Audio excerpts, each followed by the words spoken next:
बिस्मिल्लाहिर्रहमानिर्रहीम। Programme top story के साथ मैं हूं आपका मेज़बान आसिम अमीन और हमारे साथ मौजूद हैं सीनियर सहाफ़ी तज्ज़ियाकार ताहिर मेहंदी साहब। आज हम बात करेंगे महंगाई पे।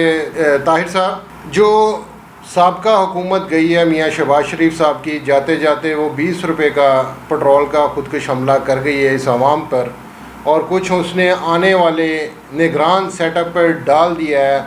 हमें लग रहा है और ख़बरें आ रही हैं कि अगले एक माह में तकरीबन ये पेट्रोल की कीमत जो सी और डॉलर की कीमत जो सी है यकसां एक जैसी होगी, और दूसरा ये तकरीबन 350 के करीब जा रहा है। क्या देखते हैं आप, क्या कहते हैं इस पर? बिस्मिल्लाहिर्रहमानिर्रहीम।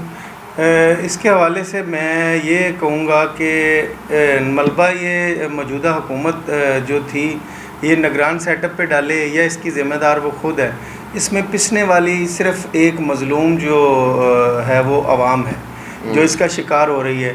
बाकी जो अशराफिया है उसको इन चीज़ों से क्या गरज है कि पेट्रोल कितने रुपए लीटर है, क्योंकि असल जो पिसने वाला तबका है वो वाइट कॉलर है, जो मज़दूर है, मिडिल क्लास आदमी। आप तो पेट्रोल तो एक आम आदमी की अप्रोच से यकीन जाने बाहर हो गया। लोगों ने जो मोटरसाइकिल बाइक्स वाले हैं उन्होंने अपनी मोटरसाइकिलें घरों में खड़ी कर दी हैं, और जो एक बंदा 30,000 रुपये सैलरी लेता है, अब मुझे बताएं कि अगर 1 लीटर पेट्रोल उसका डेली लगता है तो 350 रुपये का पेट्रोल गया, तो आप समझें कि उसका अगर 15-20 हज़ार रुपये का पेट्रोल है तो वो 10,000 रुपये में मकान का किराया देगा, किचन चलाएगा, बच्चों की फ़ीसें देगा या घर चलाएगा। बिल्कुल सही। ये आम आदमी के लिए समझ लें कि ये आपने एक लफ्ज़ इस्तेमाल किया खुदकश, ये वाकई एक खुदकश हमले से कोई छोटी बात नहीं है। दरअसल पेट्रोल और डीज़ल एक ऐसी चीज़ है जिसके साथ साथ पूरे मुल्क में महंगाई बढ़ती है। आप देखें, थोड़ा सा हम बात करते हैं ऑटो इंडस्ट्री पे, 85% गाड़ियाँ जो सी हैं वो बिकना बंद हो गई हैं। इस पर आप क्या कहेंगे जी?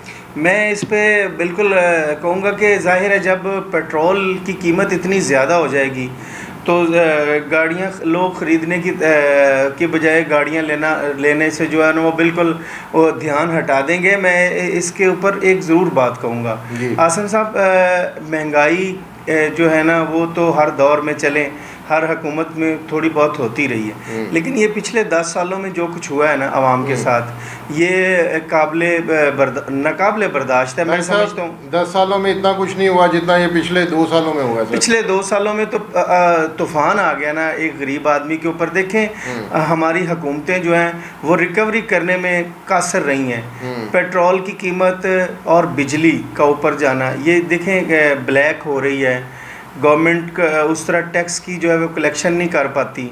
बिजली जो है वो पाकिस्तान में से कुछ फ़ीसद जो लोग हैं वो बिजली वो देते हैं, बिल देते हैं, बाकी कोई बिल नहीं देता, उनकी बिजली फ्री ऑफ कास्ट जो है चल रही है। तो इसका सारे का मलबा जो है वो गरीब आदमी पे आता है। साहब, आपने टैक्स की बात की और बिजली की बात की, मैं उस बात पे भी आता हूँ, बिजली वाले पे टैक्स की भी थोड़ी बात करें। दुनिया में अमीर आदमी से जितनी उसकी इनकम होती है उसके मुताबिक टैक्स लिया जाता है। यहाँ बदकिस्मती से वो जितना अमीर आदमी होता है उसको टैक्स में उतनी छूट होती है। ये क्या तमाशा है जी?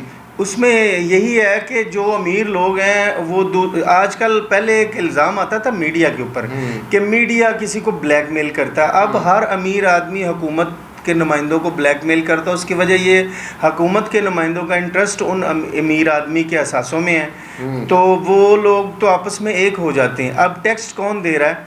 जो रोटी ख़रीद रहा है 20 रुपये की, टैक्स कौन दे रहा है? वो जो ब्रेड ख़रीद रहा है। टैक्स कौन दे रहा है? जो छोटी छोटी अंडे ख़रीद रहा है, टैक्स वो दे रहा है।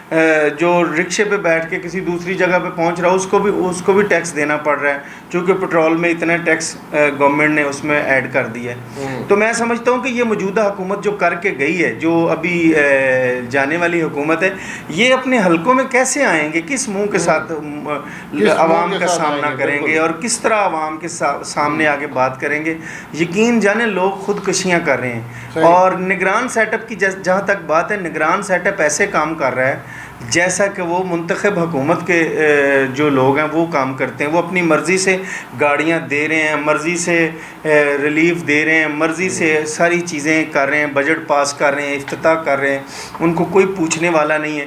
جہاں کوئی بھی بندہ ہے, وہ نہیں کہ وہ کسی پولیٹیکل پارٹی کے ساتھ اگر کھڑا ہے تو اس پہ الزام ہے. کوئی بھی بندہ اگر احتجاج کی بات کرے گا, اس کی آواز بلند کرے گا تو اس کی آواز کو بند کر دیا جائے گا. آپ نے بجلی کی بات کی, بجلی نے تو غریب آدمی کا خون ہی نچوڑ کے رکھ دیا ہے. جو بل پہلے کسی غریب آدمی کو 5, 7, 10 ہزار روپے آتا تھا وہ بڑھ کے 30,000 روپے چلا گیا ہے. تو کیا کہیں گے اس پہ؟ یہ بجلی مافیا آپ دیکھیں, ایک سائڈ تو وہ ہے جو حکمران مفت میں بجلی استعمال کرتے ہیں, جن کو بجلی مفت کی ضرورت بھی نہیں ہے, وہ بھی ہزاروں یونٹ جو ان سے فری چلاتے ہیں. تو اس پہ حکمرانوں کی کیا پالیسی ہے؟ یہاں لوگوں کی مت بچ گئی ہے, ان کو شعور ہی نہیں. وہ کہتے ہیں کہ جی ہمارے پاس پیسہ نہیں ہے, اور دوسری سائڈ پہ وہ افسران بالا کو گاڑیاں بھی فری ہے, بجلی بھی فری ہے, ٹرانسپورٹ بھی فری ہے, پیٹرول بھی فری ہے, ہر چیز فری ہے. بالکل یہی چیز ہے کہ ہمارے ملک میں جو ہے نا وہ برڈن اتنا ڈال دیا گیا جو ہم برداشت کرنے کے قابل نہیں ہے. ہمارا خزانہ اتنا وزن برداشت نہیں کرتا جتنا ان افسران کے اخراجات, سیاستدانوں کے اخراجات, اور یہ جو کرپٹ لوگ ہیں جنہوں نے بجلی چوری میں ہاتھ رکھا ہے اپنا, اور اس طرح کی جو ہتھ کنڈے استعمال کرتے ہیں, ان کا جو سارا ملبہ ہے وہ خزانے پہ جاتا ہے. خزانے میں کچھ ہے نہیں, تو اس کو حکومت آتی ہے, وہ کرتی ہے کہ پیٹرول مہنگا کر دیں, بجلی مہنگی کر دیں. اب جس نے بجلی لینی ہے وہ مہنگی بجلی خریدے. طاہر صاحب, لیکن یہ چیزیں ختم کیوں نہیں ہو پا رہی اس ملک میں؟ میں سر اس کے اوپر یہ ضرور کہوں گا کہ جتنے بھی ادارے ہیں اگر وہ اپنی اخلاقی قدریں بہتر نہیں کریں گے, وہ خود نہیں دیکھیں, بڑی بہت اہم بات کرنے لگا ہوں. آپ اپنی زندگی گزار چکے, اپنے بچوں کے لیے سوچیں. آج سے اگر 20 سال بعد ہمارے بچوں کا کیا بنے گا, ہمارے بچے اس ملک میں کیسے سروائیو کریں گے؟ یہ کرپٹ عناصر کو بھی سوچنا چاہیے. ادارے قاصر ہیں ان چیزوں کو روکنے میں. اداروں میں پولیٹیکل مداخلت ہوتی ہے, اداروں میں پریشر ہوتا ہے, ادارے کچھ لوگ اس میں خود کرپٹ بیٹھے ہوتے ہیں. ہمیں اپنی اخلاقی قدریں خود ٹھیک کرنا پڑیں گی, اور اس کے اوپر سوچنا پڑے گا. اخلاقی قدریں خود ٹھیک کرنی پڑیں گی, اور اس ملک کے لیے کچھ سوچنا پڑے گا. جی ناظرین, دیکھا آپ نے آج کا ہمارا پروگرام. کل ایک نئی ٹاپ سٹوری کے ساتھ آپ کی خدمت میں حاضر ہوں گے. اپنے میزبان کو اجازت دیجیے. اللہ نگہبان.